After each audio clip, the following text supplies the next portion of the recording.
El capítulo 4 de Apocalipsis está lleno de revelaciones maravillosas. Especialmente nos muestra a cada uno de nosotros la reverencia, la solemnidad, el respeto con que se alaba y se adora a Dios en el cielo.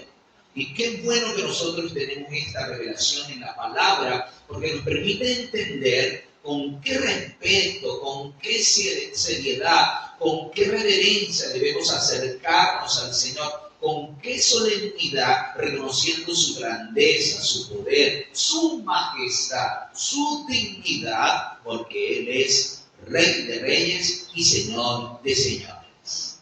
Apocalipsis 4, el apóstol Juan. Después de esto, miré y he aquí una puerta abierta en el cielo. Y la primera voz que habló conmigo como de trompeta dijo: sube acá y yo te mostraré todas las cosas que sucederán después de estas.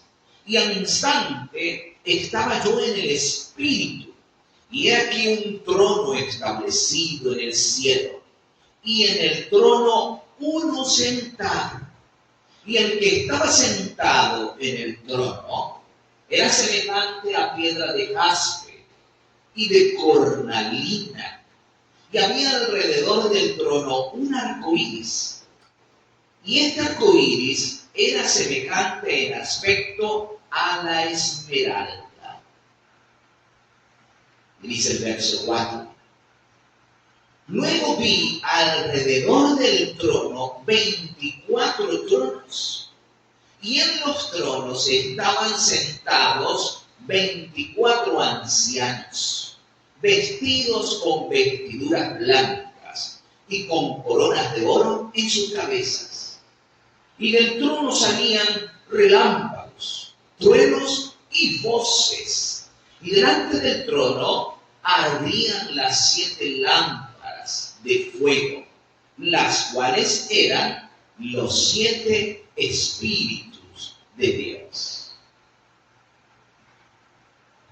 Delante del trono había como un mar de vidrio, semejante al cristal. Y junto al trono y alrededor del trono 4 seres vivientes, los cuales adoraban a Dios. Lo adoraban.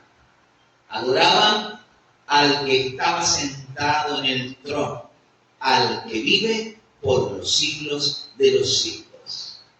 El primer ser viviente era semejante a un león. El segundo era semejante a un becerro. Y el tercero tenía rostro como de hombre. Y el cuarto era semejante a un águila volando. Los 4 seres vivientes tenían 6 alas. Y cada uno de los seres vivientes tenía ojos por dentro y alrededor.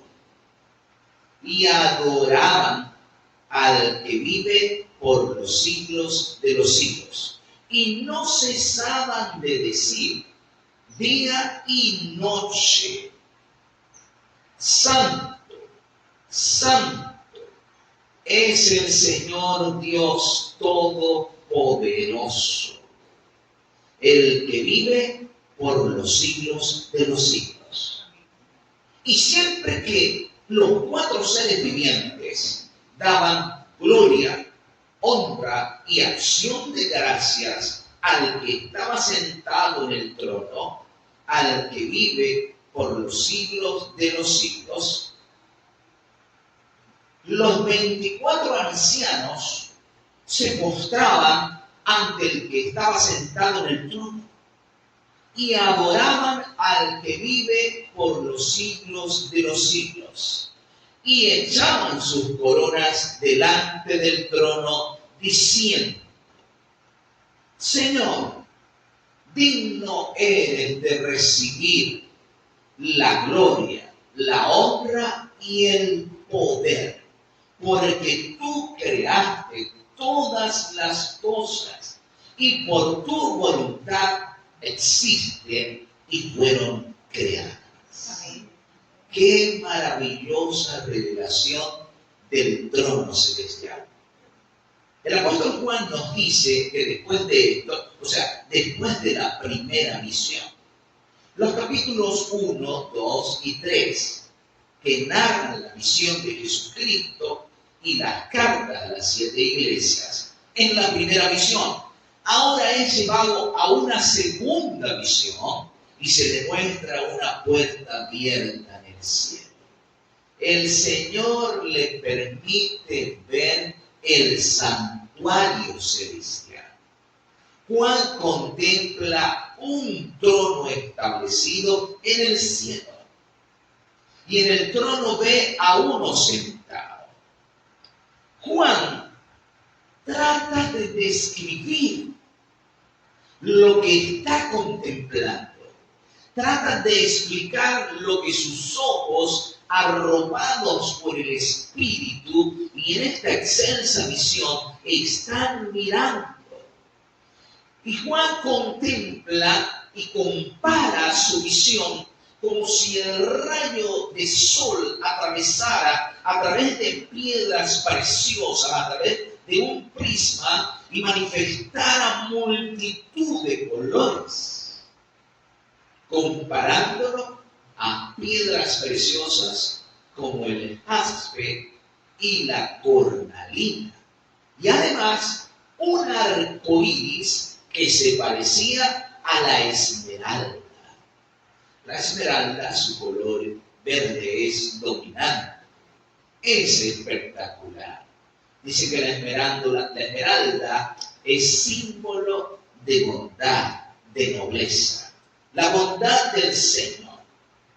La palabra de Dios en el libro del Génesis, el capítulo 9, versículo 11, nos dice que luego que se secaron las aguas y Noé salió del arca, el Señor puso su arco en las nubes, el arco iris. El arco iris es símbolo del amor de Dios. Es símbolo de la compasión divina por la humanidad. Dice que 19:11, mi arco pongo en las nubes para que sea un recordatorio que nunca más la tierra volverá a ser destruida con un diluvio. El arco iris se forma cuando los rayos del sol atraviesan las gotas de agua de las nubes y se forma aquel arco multicolor. El arco iris es una representación del plan de salvación. La justicia divina, el sol de justicia, se mezcla con ese rocío del amor de Dios. La justicia y la misericordia se besaron en la cruz. No puede haber solo justicia, porque la justicia solamente exige, ¿qué cosa? El castigo del pecador. Pero entonces se manifiesta la misericordia de Dios para decirle a cada pecador que tiene la oportunidad de salvarse, de arrepentirse y de hallar vida eterna y salvación en Cristo Jesús. Amén. Por eso de nuestro corazón emanan expresiones de alabanza, de agradecimiento, de gratitud por todo lo que Cristo ha hecho por nosotros, por su gran amor derramado en nuestro favor, en pro de nuestra salvación. Mis queridos, aquí se observa el trono de Dios. Se contempla al Padre. Yo no sé si alguna vez usted habrá contemplado una hermosa puesta de sol. Vivimos en una ciudad y es bastante difícil contemplar una hermosa puesta de sol. Pero un día iba yo en mi auto por la autopista y el sol se estaba ocultando. Y eran impresionantes y hermosos los colores que contemplaba en esa puesta de sol. Los colores del arco iris allí expresados, pero de manera distinta en una puesta de sol, con un predominante del magenta, el rojo. Aquí nosotros vemos también el magenta manifestándose de manera dominante en el trono divino. Recuerden que Juan está tratando de utilizar palabras y comparaciones a lo que él sabe, a lo que él conoce, para tratar de detallarnos a nosotros la majestad de Dios, la solemnidad que hay en el cielo, la adoración que se brinda a Dios en el trono celestial. Lo más bueno de todo es que Dios está en el trono, que Dios está dirigiendo todo. A nosotros nos puede parecer que las cosas que suceden en el mundo pueden ser caprichos de ciertos gobernantes o estadistas o poderosos en el mundo, pero no. La gente puede manifestar sus caprichos, ejecutar sus intenciones. Sin embargo, Dios está por encima de todo. Él es el gobernante del universo. De hecho, cuando usted contempla la visión del capítulo 4 de Apocalipsis, es muy similar a la visión que tuvo el profeta Ezequiel en el capítulo 1 de su libro. Están contemplando lo mismo, con algunas pequeñas variaciones, pero la gloria de Dios. En Ezequiel tenemos un trono dinámico, activo, que se mueve por todo el universo. En Apocalipsis nosotros vemos la majestad de Dios manifestada a fin de evidenciar al ser humano su amor. Uno de los castillos más famosos que existen en el planeta está en Inglaterra. De hecho, Inglaterra es el país que más tiene castillos en el mundo. Y uno de esos castillos famosos y más grandes es el castillo de Windsor. Está aquí cerca de Londres, de tal manera que los reyes con cierta frecuencia van al castillo. Cuando el rey está presente en el castillo, se izan banderas que indican que el rey o los reyes están en el castillo. Los turistas visitan este castillo, pero nunca ven al rey sentado en el trono. Difícilmente pueden conseguirlo, pero alabado sea nuestro Señor, porque su trono es majestuoso, excelso, y nada con qué compararse de algún trono en la tierra. Y el Señor está presente y activo en su trono, dirigiendo todos los asuntos para garantizar la salvación de cada ser humano. Alabado sea su nombre. Aquí entran en escena otros personajes, los 24 ancianos y los 4 seres vivientes. La descripción que se nos da de los 4 seres vivientes en el libro de Ezequiel, el capítulo 10, se nos dice que estos 4 seres vivientes son querubines. A ver, ¿qué son? Querubines. Están alrededor del trono de Dios. Juan los describe comparándolos a ciertos seres vivientes. Lo que se quiere resaltar con esto son sus cualidades, son sus virtudes, es la intensidad e inmensidad de su poder. Son seres especiales que están muy cerca del trono de Dios. De hecho, Lucifer, quien en la Biblia, en el libro de Ezequiel, ¿verdad? En el capítulo 28 y en el libro de Isaías, en el capítulo 14, se dice que Lucifer fue también uno de ellos, un querubín protector. Aquí estos querubines también son manifestados en el libro de Isaías, en el capítulo 6, cuando Isaías tiene la visión del trono de Dios y contempla serafines. Y queridos hermanos, vemos a estos seres. Vean una cualidad especial de los seres vivientes. No cesan de adorar al Señor. A ver, ¿qué hacen? No cesan de adorar. Lo hacen día y noche. Día y noche. No se cansan de adorar a Dios. Cada vez tienen nuevas revelaciones del poder, de la majestad, de la santidad, de la pureza, de la sabiduría de Dios y lo alaban. Aquí nosotros aprendemos una lección importante. Nuestra vida, nuestro estilo de vida debe ser un acto de adoración a Dios. Y vean lo que dicen estos seres vivientes. ¿Qué dicen? Santo, santo, santo es el Señor Dios Todopoderoso. Amén. El que era, el que es y el que ha de venir. Así se identificó el Señor cuando se apareció a Moisés en el libro del Éxodo, el capítulo 3, verso 14. Cuando Moisés le dice al Señor, Señor, cuando yo me presente ante los israelitas, ¿qué le voy a decir? ¿Cómo te voy a identificar? ¿Cómo te voy a presentar? Bueno, tú le vas a decir, yo soy el que soy. El Señor es el eterno, el que está sentado en el trono y merece toda alabanza, todo reconocimiento, su señorío, su poder, su majestad. ¿Es quién? El Padre, el creador del universo. Y Él merece toda nuestra gratitud y adoración reverente.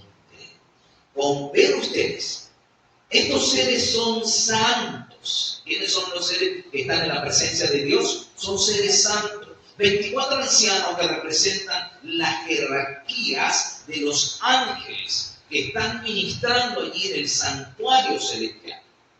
En el pueblo judío, en la nación de Israel, en el santuario terrenal, también habían 24 jerarquías de sacerdotes que ministraban en el santuario terrenal.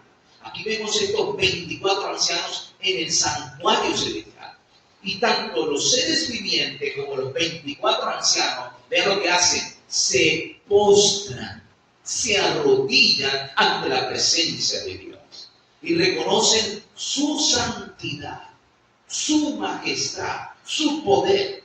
Y ellos dicen, Señor, digno eres de recibir la gloria, la honra, el poder. ¿Por qué? Porque tú creaste todas las cosas y por tu voluntad existen y fueron creadas.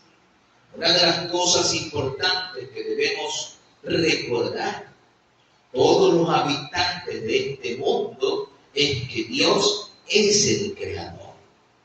La humanidad tiende a olvidar que Dios es el creador. Y la causa principal por la que existe tanta maldad en nuestro mundo, tanta crueldad, tanta iniquidad, es porque el ser humano se ha olvidado de Dios. Joyce era una niña y allí en su hogar la mamá recientemente había tenido un bebé y Joyce quería estar con el bebé, quería estar muy cerca del bebé, quería que la dejaran solita con el bebé. Los padres al principio estaban así como un poquito recelosos, porque ustedes saben, a veces los niños cuando nace un bebé se ponen celosos y pellizcan al bebé o golpean al bebé porque están celosos. Así que ellos al principio no dejaban que Joyce estuviera muy cerca del bebé. Pero un día vieron que la niña pues no manifestaba celos ni nada de eso, así que decidieron darle a la niña su oportunidad de estar sola con el bebé. La dejaron aquí en el cuarto del bebé. La puerta del cuarto se cerró, pero quedó entreabierta, donde los padres curiosos pudieron ver cuál era la conversación que Joyce iba a tener con el bebé. Y entonces Joyce se acercó al bebé, se puso muy cerca de su oído y le dijo, dime hermanito, dime, ¿cómo es Dios? Porque a mí ya se me está olvidando. Mis queridos hermanos, mis queridos amigos, Dios nos invita a recordar. Hay un mensaje en Apocalipsis, Apocalipsis 14, el mensaje del primer ángel, dice que se debe adorar a Dios. ¿Por qué? Porque Él es el creador de todo lo que existe. Y como tal debemos reconocerlo. Si hay algo que necesita la humanidad entera en la actualidad, es recordar que Dios es el creador de todas las cosas. Nosotros mismos, como creyentes en Cristo, este es un mensaje que tenemos que hacer saber a amigos, a familiares, a vecinos, recordarles que Dios es el creador. Por eso santificamos el sábado. Acuérdate de santificar el sábado, dice el Señor en su palabra. ¿Y por qué? Porque el sábado es un recordativo de la creación de Dios. Mis queridos, este capítulo 4 de Apocalipsis nos muestra a nosotros la majestad y el poder creador de Dios. Razones más que suficientes para adorarlo. De todos modos, todos nosotros sabemos que Él es el Señor y que merece toda nuestra adoración, toda nuestra devoción, todo nuestro amor y servicio para Él, para gloria de su nombre. En el año 1813, agosto de 1813, Simón Bolívar entró a Caracas. Y la gente gritaba y decía: ¡viva el libertador! ¡Viva el libertador! Bolívar llegó a Caracas acompañado de sus soldados. Había venido de 6 semanas de campaña militar desde Colombia y había ganado en 5 batallas y había llegado triunfador a Caracas. Había libertado la parte occidental de Venezuela. Y por eso la gente hacía aclamaciones, celebraba y decían: ¡viva el libertador! Le lanzaban flores y la gente le reconocía como el libertador. Simón Bolívar, un joven, 30 años apenas, por primera vez se le daba el título de libertador. Mis queridos, nosotros tenemos un libertador. Y ese libertador es Jesucristo. Será maravilloso cuando usted y yo estemos sobre el mar de vidrio, alabando a nuestro libertador, reconociéndolo como el Cordero de Dios, que nos redimió, que derramó su sangre para salvarnos. Nosotros debemos estar con nuestra vista puesta en el cielo, en el trono de Dios, con el gozo de que un día estaremos en el mar de vidrio, adorándole por siempre y agradeciéndole por su gran salvación. Te pregunto, ¿reconocemos nosotros a Cristo como nuestro libertador, quien nos libertó del pecado y nos da la salvación? A Él la gloria, el honor y la alabanza por siempre.